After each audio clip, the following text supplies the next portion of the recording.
നഗരത്തെരുവിലെ പാതയോരത്തിൽ നിൽപ്പൂ, ഗുണഗണം വർണ്ണിക്കുന്ന നീയും നിൻ ശില്പങ്ങളും. എന്തെന്തു ശില്പങ്ങൾ ഹാ! സ്വാതന്ത്ര്യസേനാനികൾ, രാജതന്ത്രജ്ഞർ, പിന്നെ നെയ്ത്തിരിനാളം നീട്ടി സ്വാഗതം ചൊല്ലും പെണ്ണ്.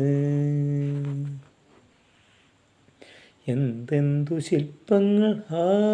സ്വാതന്ത്ര്യസേനാനികൾ, രാജതന്ത്രജ്ഞർ, പിന്നെ നെയ്ത്തിരിനാളം നീട്ടി സ്വാഗതം ചൊല്ലും പെണ്ണ്. സുന്ദരി കൃശാങ്കനയെങ്കിലും മോഹഭംഗത്താൽ കൂമ്പിപ്പോയതാം മിഴിയിണ. സുന്ദരി കൃശാങ്കനയെങ്കിലും മോഹഭംഗത്താൽ കൂമ്പിപ്പോയതാം മിഴിയിണ. ഒരു വേള ശില്പിതൻ മോഹഭംഗവുമാവാം.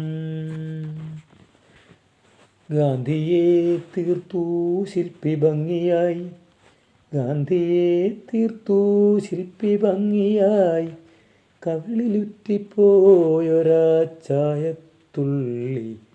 എന്തൊരു വിരുദ്ധത!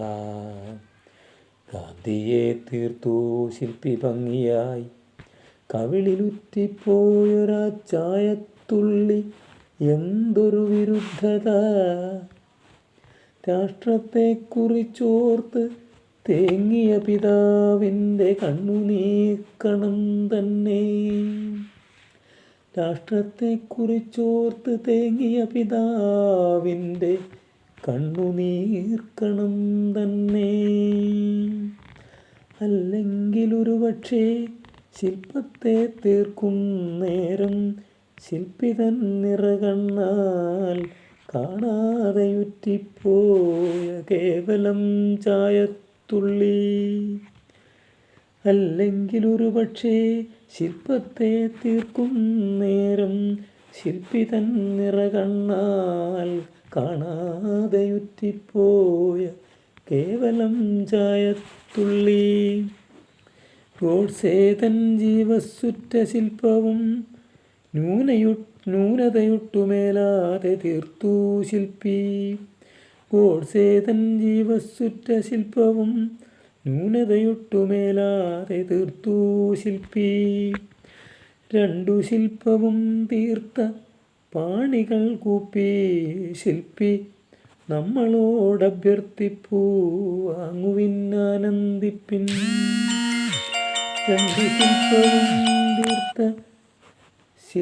രണ്ടു ശില്പവും സജീവമായിട്ട് ഇടപെടുന്ന ഒരാളാണ്. നമ്മളെ കാണുന്നതായിരുന്നില്ല. മുമ്പ് കാലത്ത് ഓല കൊണ്ട് മേഞ്ഞ ഷെഡായിരുന്നു അത്. പിന്നീട് കോൺക്രീറ്റ് കെട്ടിടാക്കി, പിന്നെ അത് വീണ്ടും നമ്മൾ ഓഡിറ്റോറിയം ഉണ്ടാക്കി. അങ്ങനെ ഉള്ള വളർച്ചയാണ് ഉണ്ടായിരുന്നത്. ശരിക്കും പറയുകയാണെങ്കിൽ എൻ്റെ കവിതേൻ്റെ ഒക്കെ പ്രസിദ്ധീകരിച്ചു എന്ന് പറഞ്ഞാൽ വാസ്തവത്തിൽ നിങ്ങളെയൊക്കെ ഒരു സ്നേഹവും അതുപോലെ പ്രോത്സാഹനം കൊണ്ടൊക്കെ തന്നെയാണ് ഇതൊക്കെ നടന്നത്. അപ്പോൾ എനിക്കറിയാം 25 കൊല്ലം മുന്നേ ഈ ക്ലബിൽ തറക്കല്ലിട്ടിയ അന്ന് ഞാനൊരു കവിത എഴുതിയിരുന്നു. അത് ഓർക്കുന്നുണ്ടോയെന്ന് അറിയില്ല. അപ്പോൾ അതിനുശേഷം ഞാൻ എത്രയോ കവിതകൾ ഇവിടെയും പരിസര പ്രദേശങ്ങളിലും ഞാൻ ജോലി ചെയ്യുന്ന സ്ഥാപനങ്ങളിലും ഒക്കെ തന്നെ അവതരിപ്പിച്ചിട്ടുണ്ട്. പക്ഷെ ഇങ്ങനെ ഒരു പുസ്തക രൂപത്തിന്റെ കാര്യത്തിൽ ഞാൻ ചിന്തിച്ചിട്ടില്ല. പലരും എന്നെ ഇതിന് നിർബന്ധിച്ചിട്ടുണ്ട്. അതിൽ ഇവിടെ എല്ലാം നമ്മുടെ സുഹൃത്തുക്കൾ, അതുപോലെ തന്നെ ഓഫീസിലെ ആളുകൾ ഒക്കെ തന്നെ നമ്മളെ പ്രോത്സാഹിച്ചിട്ടുണ്ട് പുസ്തകം പ്രസിദ്ധീകരിക്കാൻ വേണ്ടി. പക്ഷെ ഞാൻ അതിൻ്റെ ഒരു ബാധ്യത ഒന്നും ഏറ്റവും കഴിയില്ല എന്നുള്ള എനിക്ക് തന്നെ. ഇപ്പം പെൻഷനായ ശേഷം ചിലരെ വളരെ നിർബന്ധത്തിന്റെ ഫലമായിട്ടാണ് ഇത് ഇങ്ങനെ ചെയ്യാൻ കഴിഞ്ഞത്. ചെയ്യാൻ കഴിഞ്ഞ് നോക്കുമ്പോൾ